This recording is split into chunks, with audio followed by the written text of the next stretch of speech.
But you didn't answer what does 1 month cost or mean or earn to you? Somewhere around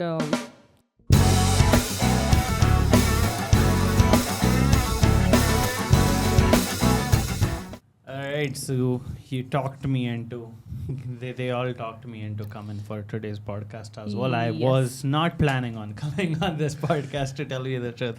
So Yes, he was munching on some mangoes, and Yes. we were like, Nilay is missing, but he was right in front of us, behind the camera. So why not join us? yeah, I mean, I'm joining, but I don't know what to talk about. So you both might as well just continue what you were doing, By right? the way, congratulations on getting your seat. Sorry. I got my CPL long back. By the way, congratulations on getting your Indian CPL and FA CPL and Canadian CPL. So you're Thank all you. good to go. Thank you. Awesome, You- awesome. Yes, congrats on the CPL, and let's Thank go you. to Thailand for Thank the you. type rating on Airbus A320. Yes. Thank you. Let's get started with that now. Yeah, Yeah, sure. for you. So, like, I got my CPL long back, but you were so precise with words that Indian CPL. Yeah, I just got it now. Yeah, got it converted Yeah. finally, guys. Yeah, it is quite a journey, to tell you the truth. It's not easy. It's just continuous work. Keep on doing it. Keep on putting in hard work, and eventually, yeah, CPL is there. And even after CPL, the journey just begins. Actually, it's just the start of the journey. So now what are your steps so I can tell you what you're going to Why get am into? I being the focus of this conversation? I just joined, guys. You and Chintan, like what do you expect? I can tell you in few minutes so that Now, the audience who have finished their CPL will also know what they Yeah. expect. So for cadet pilots or for conventional, since you've done with the CPL, then it is a time to choose which aircraft to do type rating. So for you, as per the contract, since you being cadet Yeah. pilots, you already have it on the contract that you have to do type rating on Airbus 320. So that's the reason you will be going for Airbus 320 type rating. So in type rating also there are like a lot of steps in that whole course. Correct. So initially you will be doing ground classes wherein you will be learning systems so that you know what all switches are there in the aircraft, what needs to be operated. Then you'll be learning SOP on a fixed base trainer, which is Okay. APT, Airbus procedure trainer. So that when you actually go to full motion simulator, which is level D simulator, Correct. in that you know what to operate exactly, Correct. rather than just fumbling there. So once you know the procedures, that is SOPs, memory items. SOPs are standard operating procedures which you'll be doing every day on a daily basis. Then memory items are some things which you need to know at any point of time, like as we discussed in the previous broadcast, like wind shear, TCAS or GPWS. Okay. Correct. Then you'll be learning engine failure. Thereafter, once you are conversant with these to operate on a fixed base, then you will be going to level D simulator, which is a motion simulator. Correct. So initially you'll learn how to fly by wire, that a side stick, and then you will learn how it's like different with flight control laws, Correct. as you've learned from It would be systems and kind of all. difficult because we have been flying on the left seat for the Cessnas and the Diamonds that we used to fly, and the motor control was in the left hand, right? Now it'll go in the right hand. Yes. because on the right side the control Yes. it's called what? Control Side column stick. side stick. it's been a while, yeah. Airbus side stick. Yeah. Then control column is where there is one column, Correct. okay, or control stick, Yeah, that's Is, for Diamond. Yeah, That's for that's how Diamond. it is. Yeah. And actually, in Cessna, it is called as control wheel. the one Okay. which is like this. Okay. Correct. So for type rating, like, do you recommend to study something before we go there, or is it okay if we directly go there and start studying as per So their it's course? required that you do lot of chair flying. Like let's Mhm. say you both are partners, Hmm. like sim partners. So in that case, you need to once be PF and PM. Mhm. That way, PF pilot flying, PM pilot monitoring. Mhm. So if you are doing pilot flying, let's say keep a panel in front of you, and then sit on a chair, left and right. So PF, you being a first officer, PF, when you are PF, then you will be on right side, and PM will be on left side. But when you are PM, you will be on left side, and though you will never be in the flight when actually when you are flying with captain, whether you are PF or PM, you will always be on right seat. Correct. Okay. Okay, but over here, since you are doing your training, Correct. the two pilots are supposed to do the training together. Okay, so that is sim partners. So in that case, you have to do practice this way. Okay, so Correct, here you yes. have to do PM duties from a left seat for you as a first officer, trainee first officer. Understood. So the more you practice, the more you will get used to flows, because Okay. you have to get that thing in your memory, muscle Yeah. memory. The more you practice, more you will not miss out on anything that you have to do. So we study the flows, and You need to study flows, you need to study call outs, then Okay. certain company specific procedures, Mhm. then how to fill that MCDU thing. MCDU, that is Yes, yes. multi-control display unit. Basically, initially, you get overwhelmed with so many buttons there and so many functions of that MCDU. But the more you get used to it, it becomes yes, simple. yes. Okay. Correct.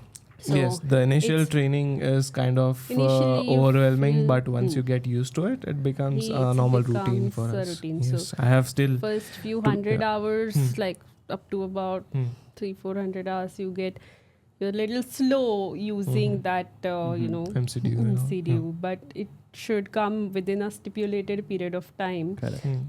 By the time you are on SLFs, that is supervised line flying. It So is, yeah. I have around two weeks to go. So in 2 weeks, I'll try to cover as much as I can. Yeah, so you guys can And, start doing chair yeah. flying in that case. Sure. And Yeah. Absolutely. Do you have So- those chair flying charts or yes, chair flying I do have images? those panels which I Panels. used for my typewriting. What you have it Yes. still? Yes, I do have it. Wow. Yes, it's there in office. Yeah, Oh, wow. Okay. Cool. We cool. I have can to get bring it it to the for you. studio. I can. Yeah, I can get it for you. Yeah. Sure. So Let's that do way you can do your further practice. The one who have not decided which aircraft to do their typewriting on, Got it. at the moment, anything Boeing 737 or Airbus 320 both have good opportunity, Correct. because many aircrafts are coming in India. Yeah, I so read an article definitely. that within coming 2 years, Akasa is planning to take their fleet size to 3 digits. Okay, So okay. that is That's great. pretty Yeah. good, right? And seeing the current rate of induction, it seems possible, because in the past 6 months they have inducted 20 planes, Yes, yes, Yeah, absolutely. it does seem possible, And interna- definitely. and they're Huh? expanding international. Sorry. Say Yeah, that. I said it does seem possible that Mhm. yeah. And by this year end, they are planning to start their international routes as well. Absolutely, yeah. Because once 20 Wasn't there aircrafts- something like 5 years you need to? So 5 years or 20 aircrafts, whichever was later, was the rule earlier. Now Okay. it is as soon as you hit figure of 20 aircrafts, they are able to go international. If there is no record, a problem in the records that they have in domestic operations, Correct. then they can expand international. That's nice. So, Yes, and we are at the end of March, and recently the 12th boats are over. yes, And there are absolutely. a lot of aspiring pilots who want to become a pilot, Yes. and they have started reaching out to us, and we the other day we had taken like 3 to 4 meetings back to back in a day, and the day was packed. There were students from Bangalore who came to meet us, some from Indore. So we were guiding them, and one instance I remember, I was on call speaking with this aspiring pilot. He reached out to me after his 12th exams a week ago, and he asked me like, what is the height requirement to become a pilot? I told him generally airlines prefer height of minimum, generally 154 centimeters, and it varies as per airline. So it depends on the cockpit assessment test, right? That's what it is. But cockpit assessment test, I believe, is different for different airplanes, correct? Yes.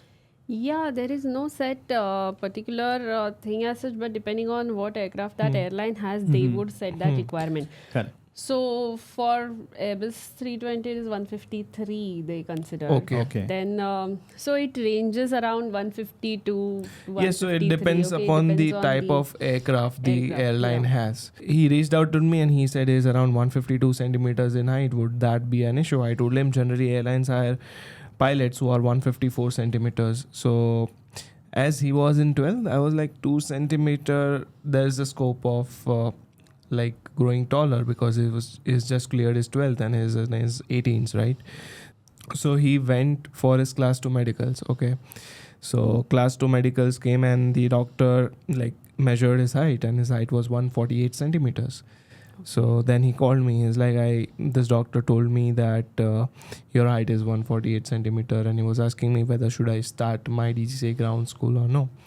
Then I was like, see, to become a pilot, the minimum requirement generally is 154 centimeters. So you are not near to that.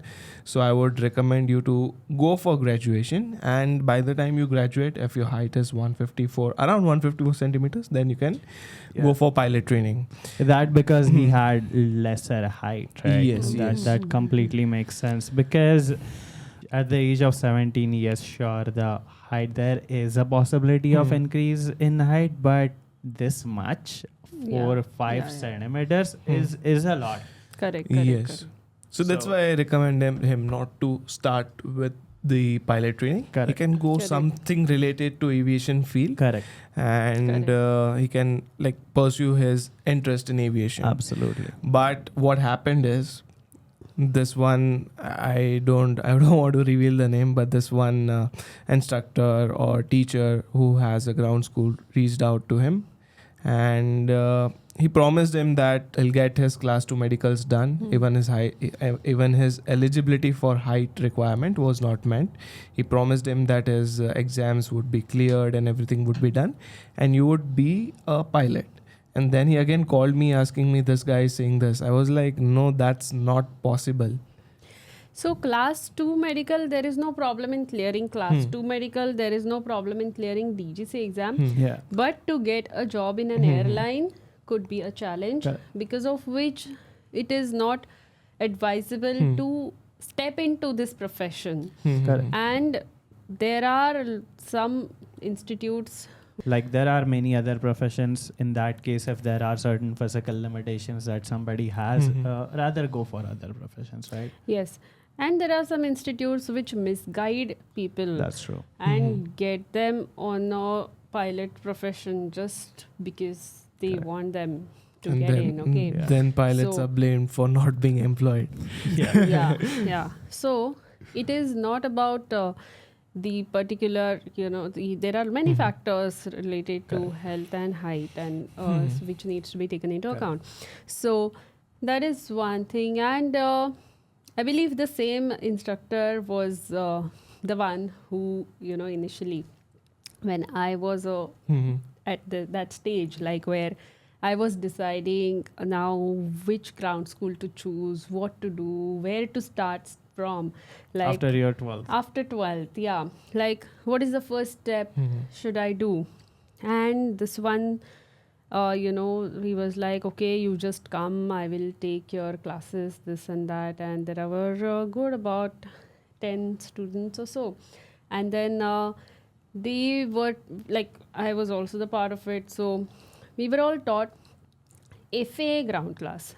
Okay. And we were given, now you've done flying Yeah. from US, right? Yes. Now, I was kind of clueless that time what has to be studied, what has to be done, and little bit there was an idea that yes, there are few papers, and there was not much media back then in 2006. So Definitely pilot podcast didn't exist back then. yeah. Yes. So because of that, it was quite challenging to really figure out what to do first.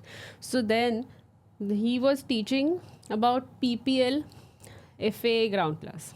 Yeah. Thereafter, and then he was like, okay, you just do this. There was a book, okay, FAA, PPL, private pilot, and then instrument and commercial, and then he gave those questions, and then he conducted a test here, which now I know which has no meaning Because if that test is conducted here in India. Yes, Because that, and he charged a lot of amount for that, Yeah.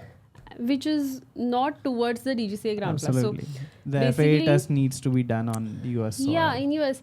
And DGCA ground class curriculum and syllabus is way vast compared to that of FA. the FAA. In FAA, the more emphasis is given on practical flying, Correct. which is their perspective. Whereas here in India, yes, there is a lot of theory to be studied, which is, so India basically follows UK curriculum. So that is the reason why there's too much of theory also.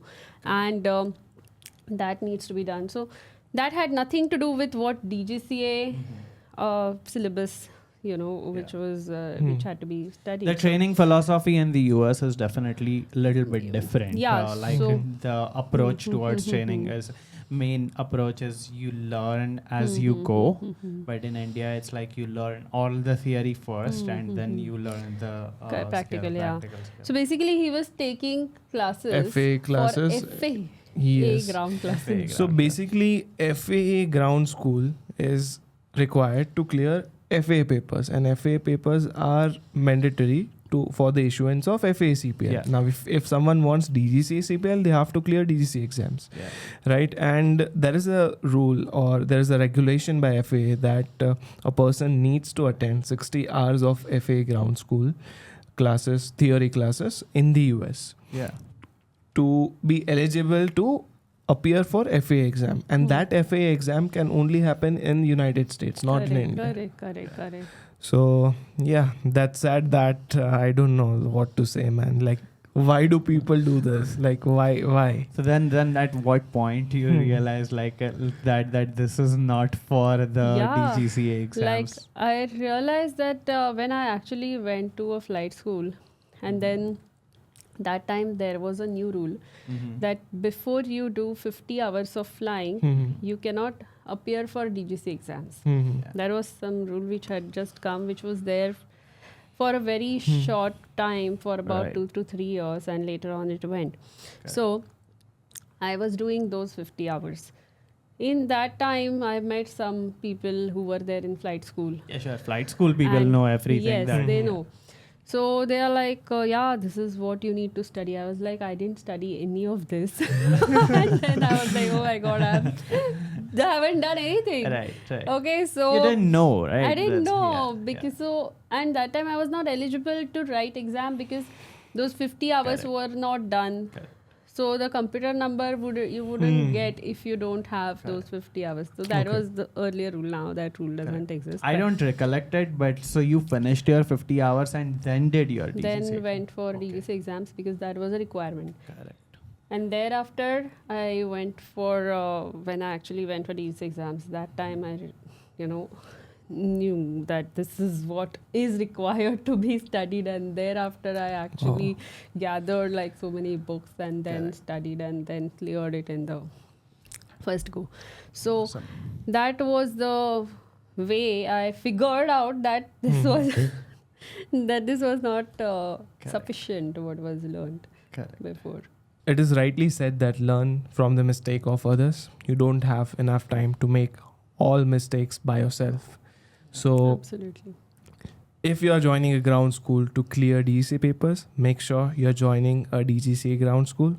And one mistake what I would highlight, which I could do differently if I would have started my training now, would be clearing my DGCA papers before I start my pilot training. Now, why do I say that? Because during I did my cadet pilot program, and after the interview, I was we were asked to go for a pilot training, and after we come back from the training, we were asked to clear the papers. Now, it didn't go that well.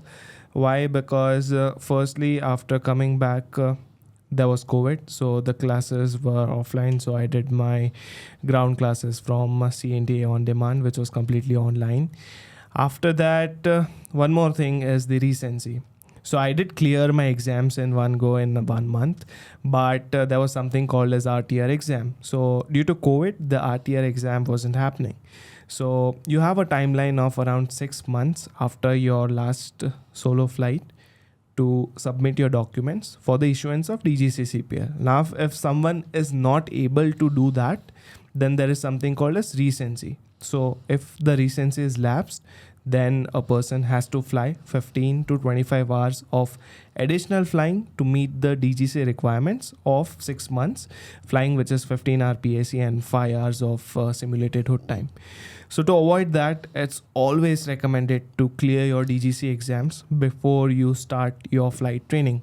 Be it India, be it abroad, wherever you are training, clear your DGCA exams before you start flying. Absolutely. So I had my exams cleared beforehand itself, but I did not clear the RTR beforehand. She was on my head to clear the RTR, matter of the fact, but I was like, I'll do it from Canada, and which I did.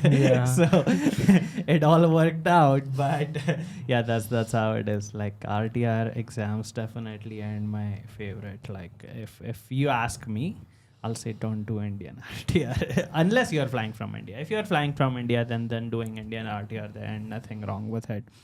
Now you'll be on my head again why you are saying this, but yeah, that's just my opinion, guys. Yep. It's up to you what you want to do. Okay, we are there to guide you. Yes, and one more reason to clear DGCA exams before the flight training is once you start your flight training, we barely have time for ourselves because the schedule, first of all, the schedule is not fixed. Sometime you have morning 6 a.m. flight. If it's a cross country, you spend 6 hours at the flight school, 4 hours for a cross country, 1 hour before the flight to prepare for the flight, and 1 hour post flight for debriefing. And once after that, you come back home, you have to make food for yourself, and then you have to do your daily chores and like wash your clothes, or if you're going to a gym, you go to the gym, and you have to again read for the next flight.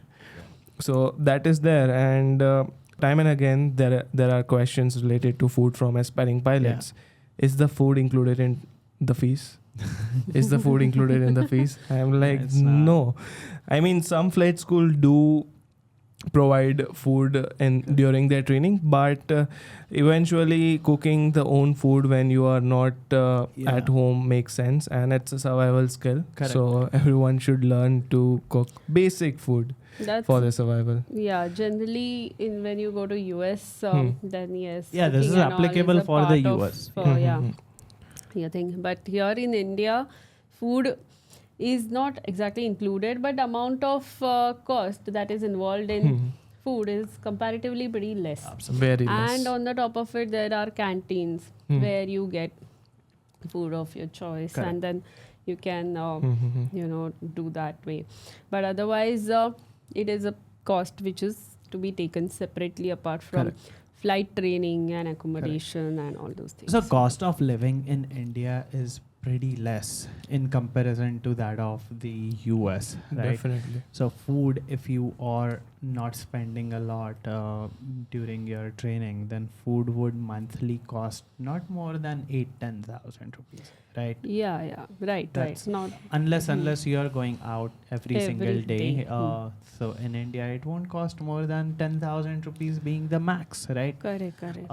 But in the US, it's just not like that. Even if you're cooking at home, it does cost some good amount of money. So, so stay is included with most of the flight schools, right? Most of the accommodation, that is included.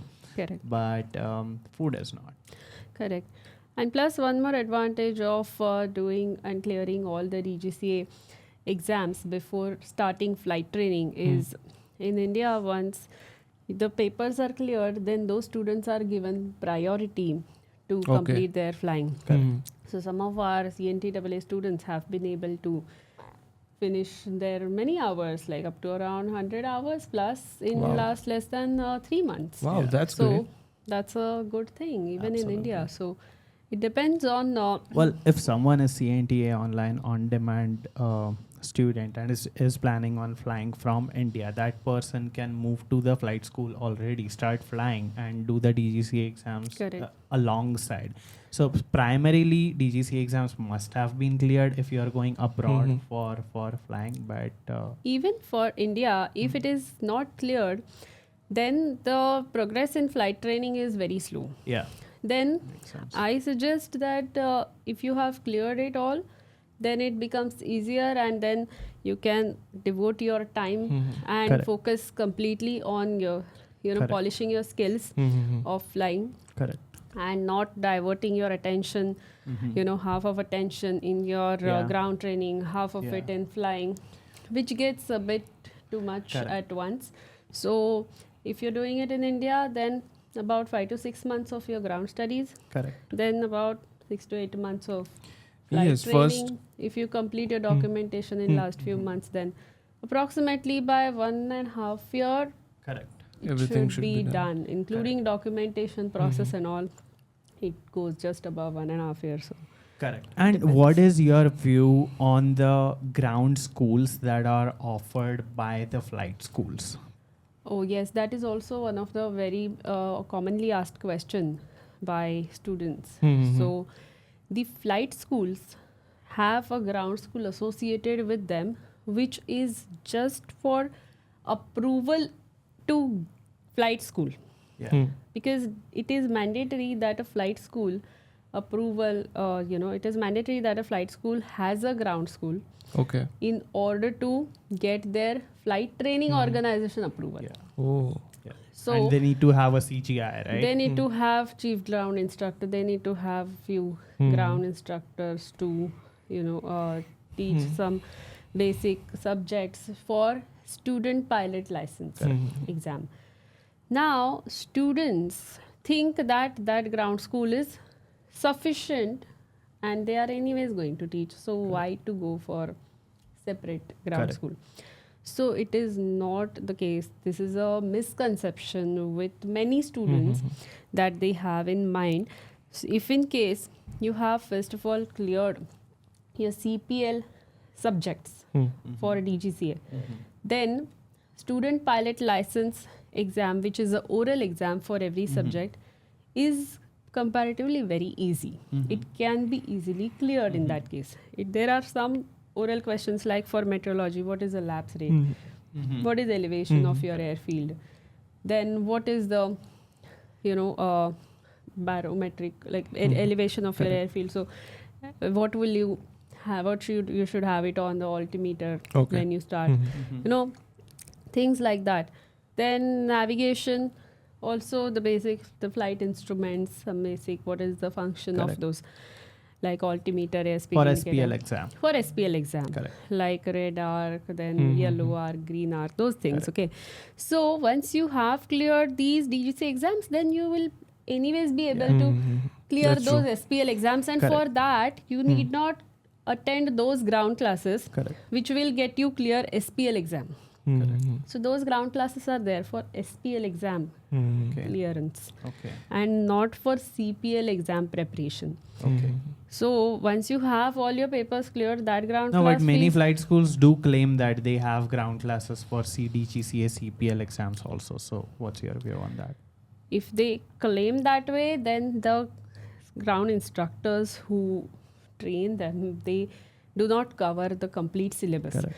As far as my information, they do not cover the complete syllabus, which is actually required to clear DGC exam. Correct. Because the curriculum and syllabus is pretty vast, and plus that syllabus is as per the understanding of what an airline pilot will be able to understand those situations. Because now when I teach certain things in the air regulation, unless and until those are known and understood and taught, then they will be able to grasp them well. Yes, true. Otherwise, for someone who has never seen those kind of approaches, those kind of markings, because sometimes at smaller airports in India where there may not be many runways, there would be maybe one runway, the markings may be as per visual flying VFR flying, not up to the mark. Okay,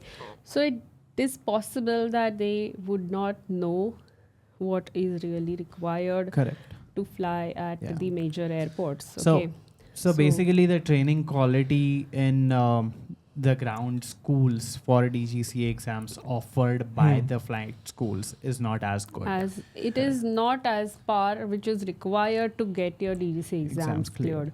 Because I have attended it, and then even I have seen students who have attended it, and these things are not taught. For a brief period of time, you have been a ground instructor in a flight school, right? Yeah. That time I was there for just couple of months, like few months. And then your car conked off the Maruti 800, and then you left that job, and then you decided to start CNTAA. Yes. Of your own. Yes. Yes, that's right. That was back in 2008. Oh, yep. That's when CNTAA started, right? Yes, that's when CNTAA started. Yeah, her Maruti 800 engine basically conked off. So, yeah. So how it conked off was it overheated and it just went bad. The cars. And then, okay, so Maruti 800 to what you drive now? Okay. It is 4 circles. 4 circles. So from what I have heard, like when we were in Hyderabad, we met a student who was clearing his DGCA exam from the ground school offered by flight school. So it had been around 8 to 12 months, and he was not done with a single paper. Yeah. And what he told us was there is no steady instructor there. Yeah. So let's say once that's the problem with many flight schools actually. Because instructors are CPL holders, and once they get opportunity to fly for an airline, they leave the job. There is no contract with the ground instructor. So let's say for 2 months, instructor A comes and teach, and then that person gets a good job. He leaves the flight school, he leaves the ground instructor job and goes there. Now another instructor B comes in his place, and he doesn't know what the previous instructor has taught, and he starts teaching something else. And by the time the DGCA attempt happens and students appear for it, but they don't clear. And it takes around couple of attempts for them to clear the exams. The guy we spoke to in that flight school, the instructor left, and there was no one to replace him, right? So that is also the case. So students were waiting for someone to be joined as a ground instructor to teach them DGCA subjects. Waiting for 8 months. My God. Yeah. Oh my God. So the guy paid fees, okay, and he attended the ground class from the flight school for a week or 2, and then the instructor left. And there was no one to replace him for 8 months. My God, that's crazy. So we met him when in Hyderabad. We met him, and this guy goes like, "I'm waiting for the instructor to come to the flight school to teach us the remaining subjects." And the batches are also full. Like, so if some student has cleared X number of papers, then only they are allowed to sit, and there are various permutation and combination for that. So so it's better to clear. Then why would they sit for the DGCA? No, the classrooms were full of students. Okay. So there is no additional space for additional students to sit. The classroom is kept out. Okay. So I mean, if you see, like in 8 months, there hasn't, so anyone has not taught anything. Yeah, correct. But so they are still inducting students. Yeah, so they are still inducting students. So if the new students come, so where will they sit if existing students haven't cleared their DC exams? Correct. Yeah, this is one of the questions which many aspiring pilots do ask regarding the ground Yeah. school and flight. Yes, so to School. sum it all up, how the framework should be is, as soon as you are done with 12th exam, start with your DGCA ground school. Yes. Join CNTAA. Yes. Yeah. If you are done with your 12th 10 plus 2 with physics, Physics. maths and English, if you have decided to become a pilot and you consider yourself to be medically fit. Yeah. Yeah. So yeah, join a ground school, start preparing for DGCA subjects. Then In meantime, meantime do your class 2, class 1. Once you get your 12th results, apply for computer number and start applying for flight school as well. So this is the fastest way to get into a flight school and complete your pilot training. So once they get their computer number, they can clear DGCA exams Correct. and thereafter go for Flight training. CBSE results are expected by May, and I believe Mhm. so by June they should be able to get Hmm. their verification. Once the verification is there, then they can basically Apply for a computer number. computer number. CNTA students get help in application of computer number. Yes, absolutely. As well as EGCA registration Yeah. for class 2 medical Correct. and class 1 medical. So yes, if possible, get your medical done as soon as possible after Yeah. 12th. That Mhm. is something which can be done, and do not delay that process. Do not Yes, delay because one should not delay anything right now if they want to become a pilot, because the sooner they get the CPL, there are opportunities, there are vacancies waiting for them. So right now I would say is the golden period of aviation. Yeah. If you want to become a pilot, if you have your finances in place, the sooner you start, the better for you. If you start today, that would be the best time to start. Absolutely. And some persons would say that some students would say that I'll study on my own or something.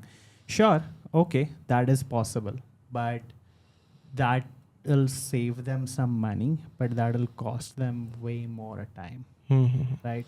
As you said, that learn from the others' mistakes. Okay, so here, Capt.Neha, you have been teaching for what, 14 years now? Yes, 13, 14 years. to Yeah. 15 years now. 14 to 15 years now, right? So she knows what's being asked in the DGCA exams and how to approach the DGCA exams, what is the training required for the DGCA exams. And if someone is studying on their own, they'll need to figure it out. So Absolutely. Yes. with the experience of 15 years, okay, if someone takes advantage of that, they can expedite that process. Absolutely. People either pay with time Or or with money, Absolutely. right? That's how it Yes. is. And maybe right now the person would feel like, well, right now that person's time is not that valuable. If someone feels like that it's okay if it takes longer time. Mhm. But if it takes longer time, the duration that person will serve for the airline is reduced, right? Mhm. And the tenure of serving is reduced. True. Tenure of service is reduced. Mhm. And at to your level, okay, where you are at, what does 1 month cost you? 1 month pays what is the salary, right? Salary of So monthly salary. So yeah, basically, at the okay, yeah. I'll explain it a little bit further. Okay, if someone gets 30 years of service in an airline, okay, or someone gets 29 years of service in an airline, the total lifetime income is reduced by 1 year, right? Yes, absolutely. And that is at the highest level of salary, right? Correct. So 65 is the retiring time, okay? That is constant. If someone joins sooner, that person makes more. But you didn't answer what does 1 month cost or mean or earn to you? Somewhere around 6 to 8, depending on how much is flying. 6 to 8 what? 6 to 8 Of what? lakhs. Wow. That's Yeah. pretty good. Plus overtime. Around that, yeah, around 8, Sounds including good. overtime. Sounds Yeah. good. So Right. Yeah. So if the ground classes that you are joining, someone is joining, the fees is a fraction of that actually. absolutely. Apart from that, if in case the opportunities are right now there, and if somebody takes way too long, and if they lose on any opportunity, it might take years before they could land up in a job. So that is also possible. Correct. So Makes sense, yeah, for sure. Right now is the golden time. Amazing Absolutely. time, for sure. Yeah, coming back to type rating. yeah, so once you finish your type rating, then you will be submitting your documents to DGCA for endorsement of that aircraft on your CPL. And that takes about a month or so. Okay. And then once that process is done, then you're ready to start your process in airline as a junior first officer. And that's when you will be on a proper payroll. And for students who are doing it in a conventional way, for them, after this, they have to now put in all their energy, all their, mind and focus onto Correct. getting a job in an airline. Correct. Because validity of type rating is 3 years. Yeah. So have to revise all that particular aircraft systems as well as prepare themselves to ATPL standards. So in meantime, they can study for ATPL, and as they are just about to get through in an airline, that time they can clear ATPL exams, because clearing it way too early before even starting any airline assessment process can lead to lapsing the papers at some point. It is possible. So to prevent that, the moment you are applying for airlines, as you are in that momentum, that time you can clear. Because the study is the same, right? Yes. Like, So study for CPL and ATPL, not exactly. Like No, some for the part of it airline. is same. For the airline prep and the ATPL. Yes. Yeah.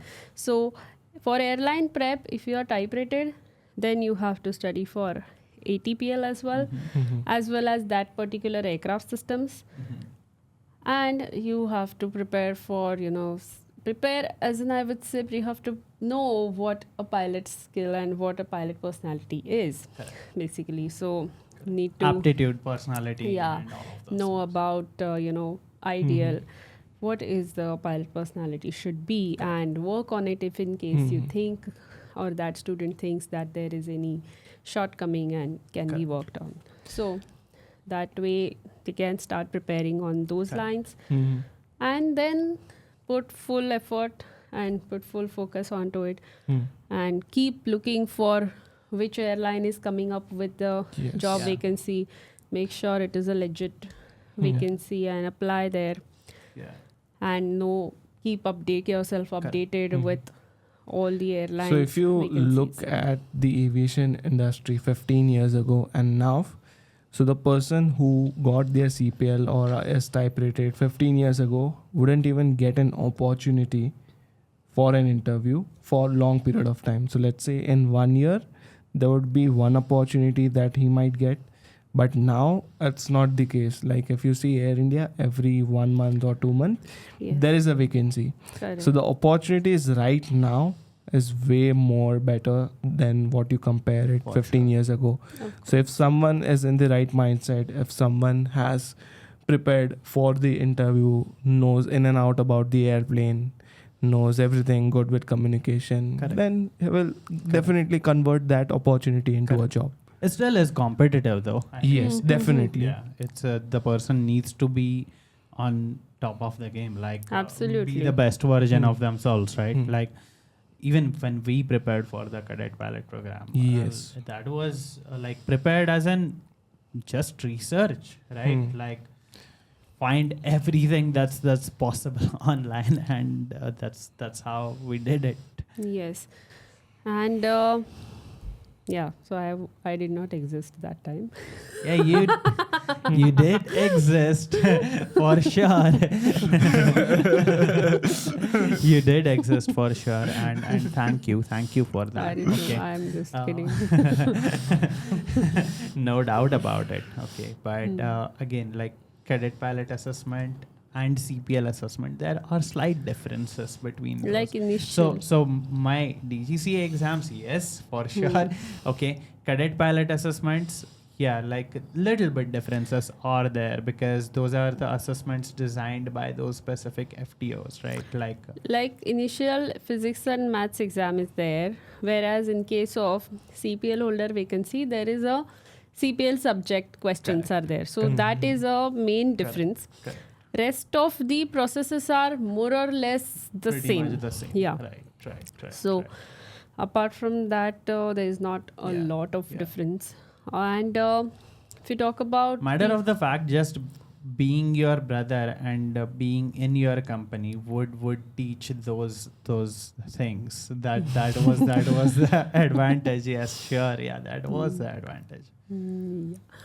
Thank you. And apart from that, so once that process is done, as you get through an airline, then again there is a training. The training has not yet stopped. Okay.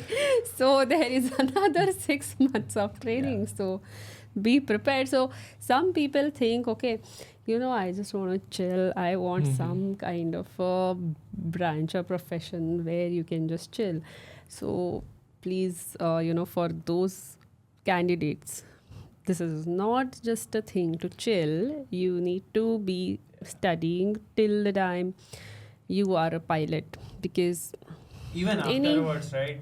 You do study even right now, right? Yeah, now I do study. I do read about any updates that come. Okay. So now it's about more of changes that have happened in the previous procedures. So every pilot needs to do that, right? Yeah. But that is like, keeping yourself updated with new things, which is relatively okay till the time you are in the training phase, till you are released as a first officer. Till then, the amount of studies and till then the amount of effort you need to put in to polish your skills is more. Okay. Then later on, again, you polish yourself every day. There are small mistakes here and there which keep happening. Like, let's say descent did not go so well. Yeah. You became little high on profile. You had to take a lot of speed breaks, this, that. Then you think, okay, how you can polish it better in the next flight. Or sometimes if you get too low, you end up consuming a bit more fuel. So then how you can polish it?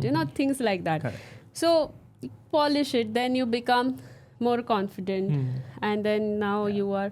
So in this airline training phase, initially there is a ground class where there will be all those drills. After that, there will be, again, theory class of airline procedures, operations manual, and those things. Thereafter, drills like fire drill, ditching drill, etc.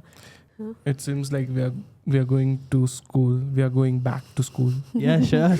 That's what it is. Yes, then you'll be doing those evacuation drills where you'll be jumping out of the aircraft on that escape slide.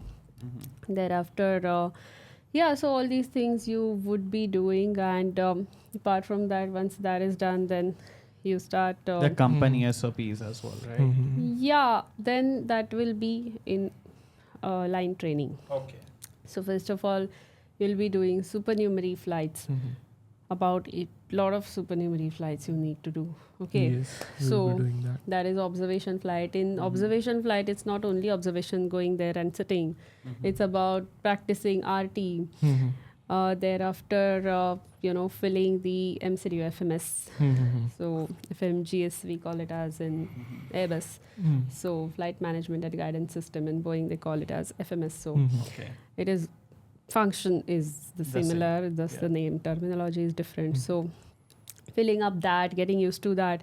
Then captain will tell you, okay, finish it in next 5 to 6 minutes. Okay, so you have to finish that preparation for departure, or for this much time, and within that stipulated time, because time is a constraint. Correct. You may take what 10, all 15, information 20 you minutes. put in this FMS? In this FMS, we put information related to departure, destination, your route, flight number, at what cost index you have to fly, that is mentioned on the operational flight plan. Then what flight level you'll be cruising at, then what is the SID, So Thereafter, basically the flight plan, right? Yeah. basically the flight. Then what is in case if you have to return back, that's in the secondary flight plan. Then what is going to be the runway and those things. Thereafter, you put information related So is to the runway length and everything is pre-filled Yes. into it? Yes. Okay. And So if it- there is a NOTAM of shortened runway for that particular day, that needs to be done manually, okay. where you have a EFB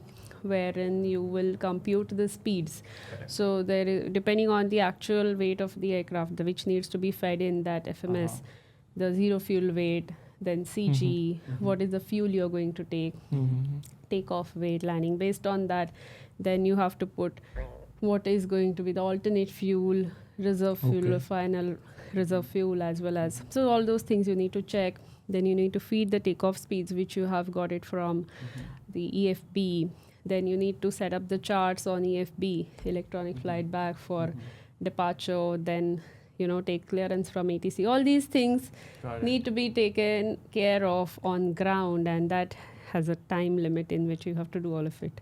So That sounds like a lot. I was like, when is it gonna end? Like, how much do I have to do? And that is just one of the tasks.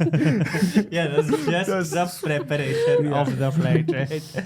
and this is just filling the MCD, one part of your entire preparation. In between that, captain has to do many other things. So Right. captain is doing lot of things other than just supervising what is happening in the cockpit. And if captain is PF, captain will do this, and managing the ground stuff, whether the the skipper will come with the load sheet, as well as then there is engineer will come up What with is a skipper? skipper, or the one who comes with a load and trim, and who manages many things around in the for that particular flight on ground. Then there is a engineer who comes with the tech log, which is a flight release book. The flight record book. So in which how much fuel was requested as per the fuel kit has to be filled.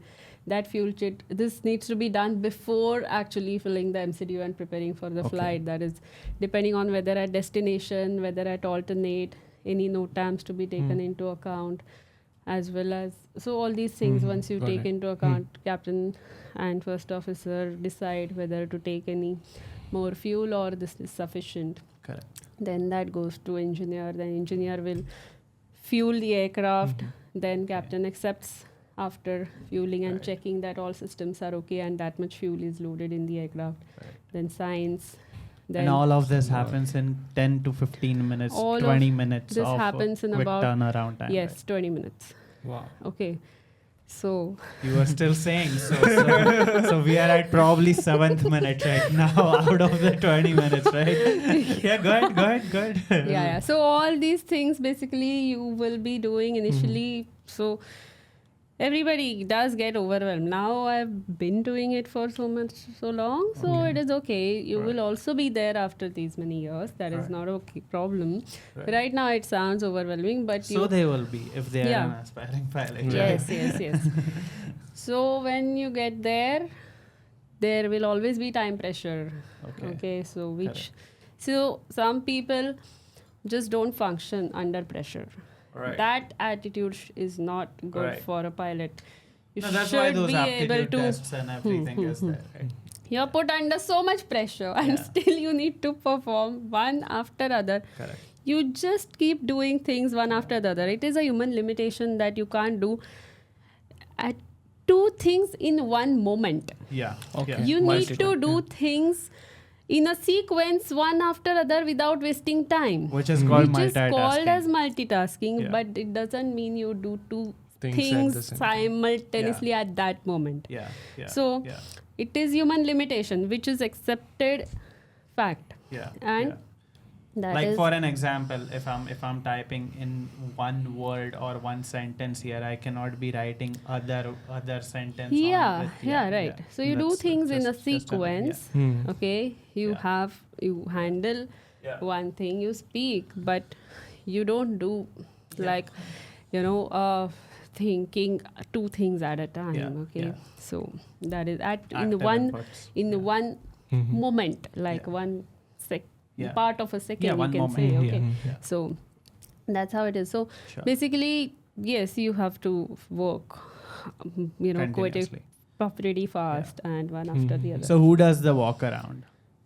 Pilot monitoring does a walk around in Airbus thing. Okay. So pilot flying will fill the MCDU Okay. and set up the cockpit. So if it's raining at the destination, then captain is the pilot flying, right? Yes. Or no? Depends. Maybe. If the tap shows, okay, it's raining in Mumbai, I'm gonna take this sector so that I don't have to do the walk around. Yeah, so if it's currently raining that heavily, it depends. Then there are raincoats. You're not supposed to use umbrella on the apron because if it gets windy, it does get windy.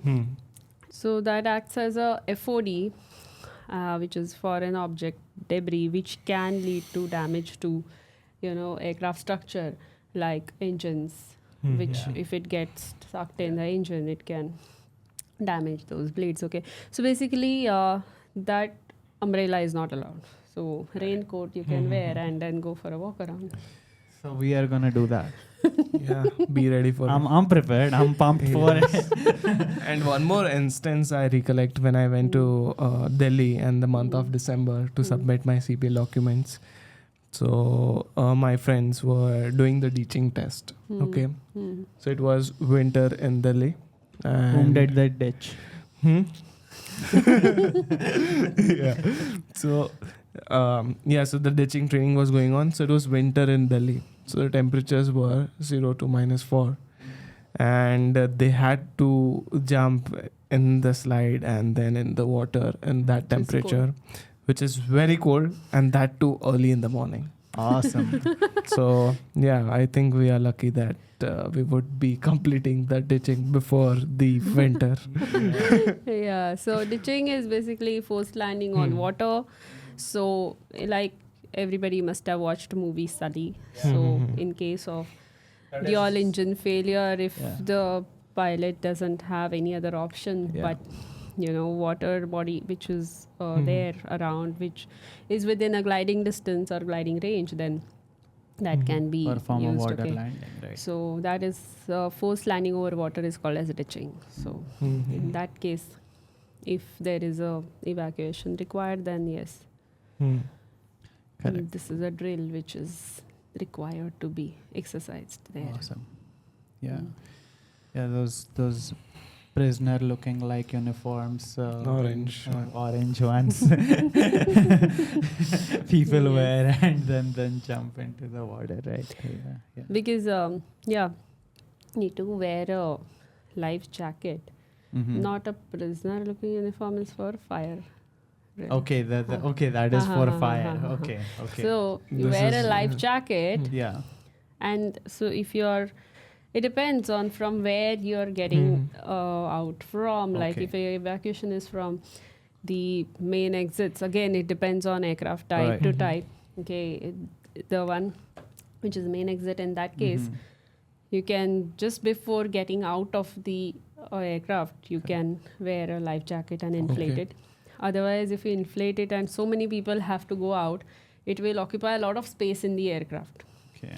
The one who's coming out from overwing exit, they can, get out on a wing also and then wear a jacket because that exit is small. Yeah. Sure. And is it compulsory or is it a necessity for a pilot to know swimming?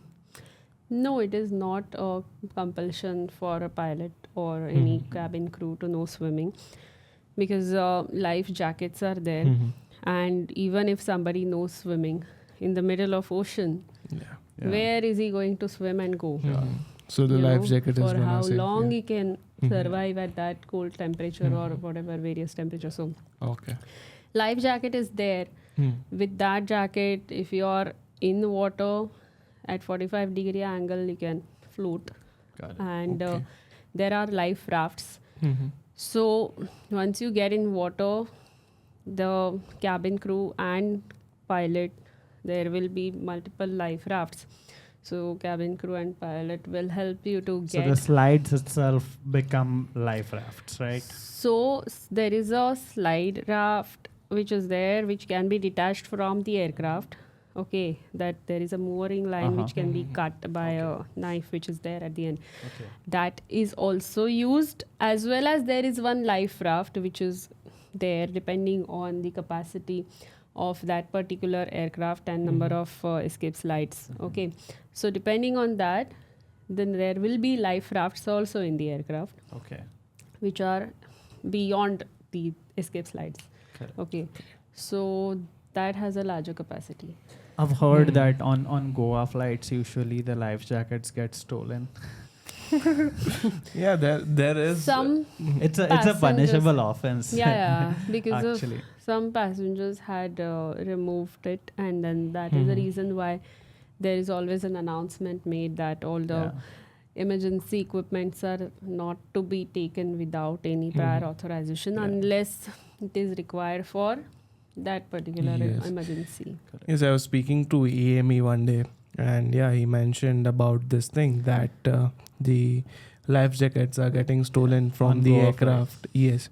So what happens is they have to check before each and every flight that the number of jackets are equal to the number of seats, and if that is not the case, then they have to get the new ones, and that can cause delay for the flight. Yes. And apart from that, in case there is any one life jacket missing and the flight is full, and if there is any emergency situation, then the person who won't be having a jacket, his life would be in danger, right? Sure. So yeah. Right. That's- Actually, the flight is not legal to depart without. depart without that. yeah. That's why Yeah. every engineer or technician will They make check, sure yeah. that it is there. But even like despite of that, if either of the seat is missed, then someone who steals the jacket from there is endangering someone else's life. As well as, it is checked anyway, and if it is not found, they have to arrange for one, which can cause delay in the next flight. Yes, definitely. All right. Yep. Yeah. I guess that's it for today's topic, right? Yep. Yes, that's it. It was a good conversation. Thanks for joining in. I was not intending to. Yeah. All right, guys. It was awesome seeing all your beautiful faces. Okay, so let us see your beautiful faces in the comment section. Okay, and if you have any inputs, please let us know. That will be all. Yes, soon we will be conducting a webinar for aspiring pilots. We look forward to see you there if you are an aspiring pilot. Yes, and we'll see you in the next one. If you have any topics which you would like us to address on, feel free to mention it in the comment section, and we'll see you in the next one. Yeah. Bye-bye. Bye-bye. Hello everyone, welcome back to Pilot Podcast. Today we are missing one of our member, Nilay, and Nilay is He's just just leaving. sitting here and having mangoes. Why don't you join us, Nilay? Mango guy. Today, instead of Red Bull, you can have mangoes. आ रहा है क्या? आ जा। तो मजाक करता थोड़ा सा change of position. हूँ। कैसे?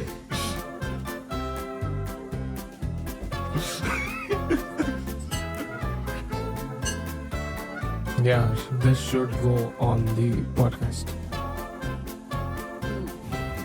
So yeah, to give you an update, Nilay is joining on the podcast, but we just broke a glass, so he's just vacuuming it, and meanwhile, Capt.Neha is snacking on the mango. So she can't stop snacking. You can have it. No, I'll have You can also have it. after the podcast. So and then I'll you will sleep. tell us to remove this part. No, I You won't can do. also I won't do that please. mistake. Yeah, that's the vacuum. अरे बाद में अभी You want? I just had paneer and then I had milkshake. What? बाद में. What mustard? I'm already asleep. What mustard?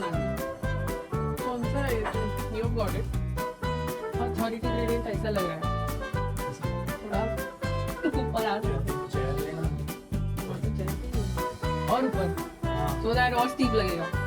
अरे बराबर है, एकदम लेवल पे है.